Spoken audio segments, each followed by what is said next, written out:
అందరికన్నా powerful and చాలా ఈజీగా ప్రసన్నరాలయ్యే దేవత ఎవరో తెలుసా? మా కాళీమాత. మా కాళీమాతని అందరూ పూజించలేరు. ఎందుకంటే ఆవిడ పూజా విధానం చాలా డిఫరెంట్‌గా ఉంటుంది. కాళరాత్రి అవతారం కాబట్టి ఏదైనా అటు ఇటుగా చేస్తే బెడిసి కొట్టిద్ది అని చాలా మంది భయపడతారు. కానీ ఆ కాళరాత్రి మాత్రమే మనకు చాలా తొందరగా రెస్పాండ్ అయ్యిద్ది. అయితే అసలు ఈ కాళరాత్రి ఎలా వచ్చింది అనంటే, రక్తబీజుడు అనే ఒక రాక్షసుడు ఉండేవాడు. అతను ఒక వరం పొందుతాడు. తన రక్తం ఎక్కడైతే చిందిద్దో ఆ రక్తం నుంచి మళ్ళీ కొత్త రక్త బీజుడు అనేది పుట్టుకొస్తూ ఉంటాడు. తను దేవతలందరినీ ఇలా ఇబ్బంది పెడుతూ ఎన్నిసార్లు చంపినా అన్నిసార్లు కొత్త రక్త బీజులు వస్తూ ఉంటే దేవతలందరూ బాధపడుతూ ఉంటారు. అప్పుడు మా పార్వతీమాత కాళరాత్రి అవతారం భయంకర రూపంలో ఎత్తిద్ది.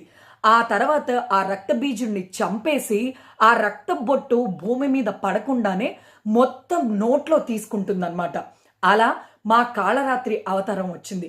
నవరాత్రిలో 7వ రోజు జరిగే ఈ మహాకాళి అవతారాన్ని గనక మనం పూజిస్తే మనకు అగ్ని భయం, జల భయం, శత్రు భయం, ఎటువంటి భయాలైనా అన్నీ ఈ రోజు తొలగిపోతాయి. నమ్మిన వాళ్ళకి అండగా ఉండే ఆ మహాకాళి ఒక అద్భుతం. రీల్ నచ్చితే లైక్ చేయండి, మీ ఫ్రెండ్స్ అండ్ ఫ్యామిలీకి షేర్ చేయండి.